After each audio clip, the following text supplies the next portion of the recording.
In 1656, a black woman successfully sued for her and her child's freedom because her father was a white Englishman. In 1806, an enslaved woman claimed that her and her children were illegally being enslaved because they were not black but actually Native American. And in 1859, an enslaved man named George assaulted an enslaved child under 10 years of age. While initially convicted at trial, his conviction was overturned because legally an enslaved female wasn't a person but merely property.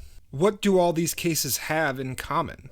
They show that slavery in the United States had a hidden economy, unique to the United States, a sexual economy that exploited the forced reproductive and sexual labor of enslaved women, and directly contributed to capitalist wealth. The first case shows the birth of this economy.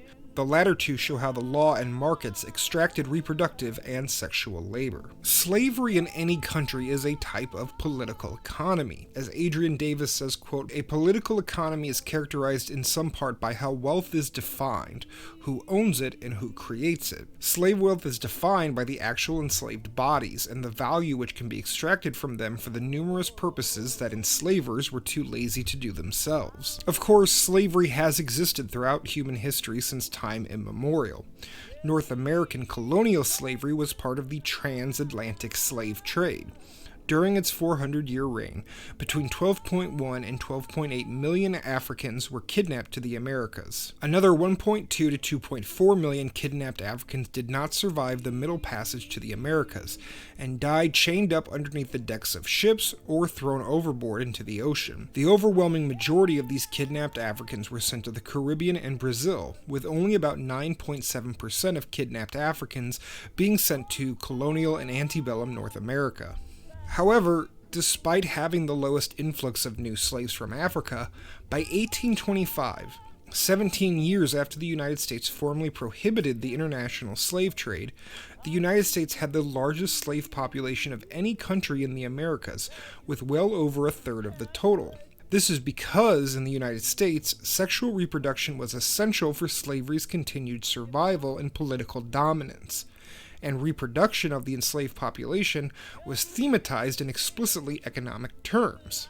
Quote, "In their descriptions of expected profits, ways to maximize yield, and transmissions of wealth between generations, elite members of antebellum society characterized enslaved women's reproductive capacity in the language of capital assets. Judges, cabinet members, and at least one president declared the economic value of enslaved women's childbearing capacity. This reproduction was integral to the plantation economy, which required a steady flow of cheap, largely unskilled labor. Hence, black reproduction yielded economic profits, creating value for the slaveholding class. Enslaved black women gave birth to white wealth." So important was the reproductive ability of enslaved women that slaveholders could get courts to void the sales of enslaved women who were barren. Enslaved women's reproductive labor was arguably the most valuable labor in the entire plantation economy. Yet this reproductive importance did not save enslaved women from being forced into traditionally male labor. During the time of indentured servitude in colonial North America, it was uncommon for white women to work in the fields or do traditionally masculine labor unless they were forced to do it as punishment. This was not the case for enslaved black women. As Angela Davis says, quote, "Expediency governed the slaveholders' posture towards female slaves. When it was profitable to exploit them as if they were men, they were regarded in effect as genderless.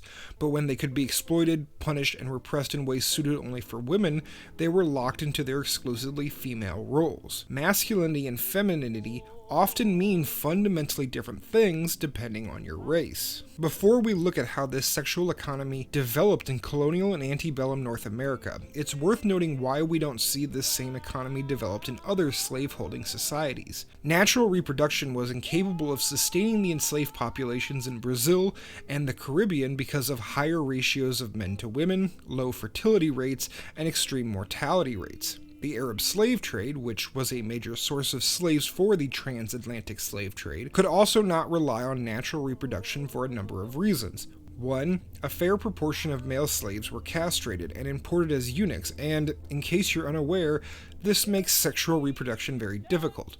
2. Many slaves rose to positions of prominence within the military and were freed. 3. In general, casual mating was not permitted, and marriage between slaves was not encouraged. And 4. There was a high death toll among slaves simply from disease, since they often came from very far away. The Arab slave trade largely relied on raiding and slave trading on the frontier of the Muslim empires, an empire which spanned Africa, Asia, and Europe. We can trace the origins of the sexual economy of slavery in the United States to the colonial period in Virginia. In 1656, a Christian black woman, Elizabeth Key Grinstead, successfully sued for her and her child's freedom because her father was a white Christian Englishman. England had no system for naturalization of foreigners, so people born with one parent an English subject and another a foreigner caused confusion and made people very uncomfortable. English common law granted social status based on paterfamilias, or the father. Grinstead was a practicing Christian whose English father had sold her into indentured servitude for a 7-year period. Real stand-up guy there. When Grinstead's owner refused to release her, she sued and won her freedom.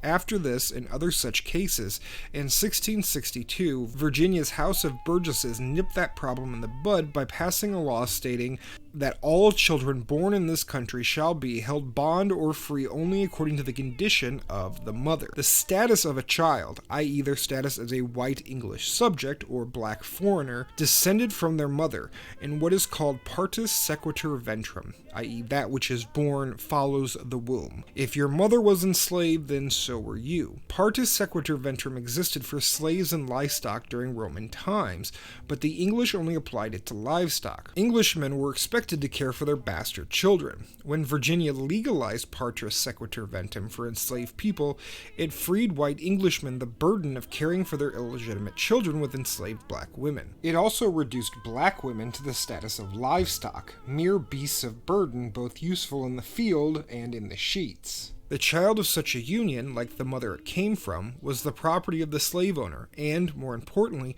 a valuable capital investment. And what of the father? The father of the enslaved child was legally irrelevant. As Adrian Davis says, quote, "By American law, the child of an enslaved black mother had no father." In an 1811 case in Kentucky, Frazier v. Speer, Judge Clark said, quote, "The father of a slave is unknown to our law." Founding father and president Thomas Jefferson, who authored the Declaration of Independence, which famously declared that all men are created equal, said, quote, "I consider a woman who brings a child every 2 years as more profitable than the best man on the farm. What she produces is an addition to capital, compared to the work of a field hand which disappeared in mere consumption." Jefferson himself fathered 6 known children with one of his own slaves, Sally Hemings. 4 of them made it to adulthood. Jefferson had promised Hemings he would free all of their children when they reached the age of 21, meaning they were able to generate profit for Jefferson during a majority of this period prior to coming of age. Definitely not the greatest parenting.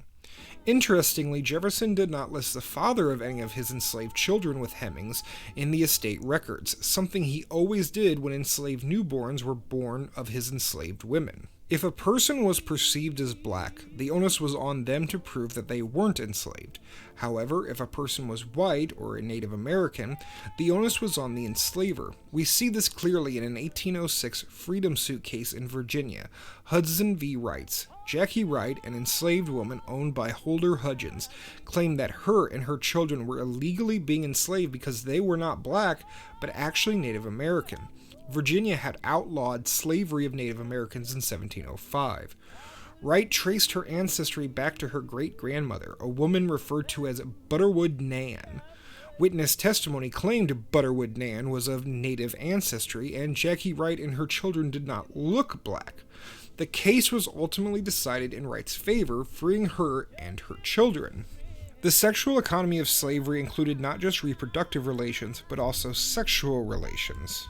Quote, "Enslaved women's sexuality played an essential role in the antebellum political economy.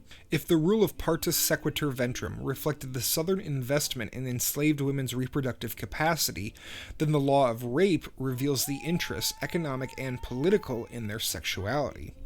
Pleasure, punishment, politics, and profit Once laws of rape authorized elite white male legal and economic control over enslaved women's sexuality, their sexuality could be manipulated for any number of purposes. In 1859, George v. State, an enslaved man known only as George raped an enslaved child under 10 years of age. While initially convicted at trial, his conviction was appealed to the Mississippi Supreme Court and overturned because legally an enslaved female wasn't a person but merely property. So the crime was merely a crime against property, not a crime against a person. The lawyer for George argued, quote, "The crime of rape does not exist in this state between African slaves. Our laws recognize no marital rights as between slaves. Their sexual intercourse is left to be regulated by their owners. The regulation of law as to the white race on the subject of sexual intercourse do not and cannot, for obvious reasons, apply to slaves. Their intercourse is promiscuous, and the violation of a female slave by a male slave would be a mere assault and battery. The enslaved female was an extra-legal creature who could not rely on the law to protect her. Criminal laws on rape define the boundaries of sexual access to bodies. The law's unwillingness to protect female black bodies institutionalized and validated the sexual exploitation of their bodies, and we see this play out for multiple purposes. Enslaved women could not only be exploited for both productive and reproductive labor, but also for sexual gratification. Enslaved women were productive, reproductive, and sexual commodities all in one.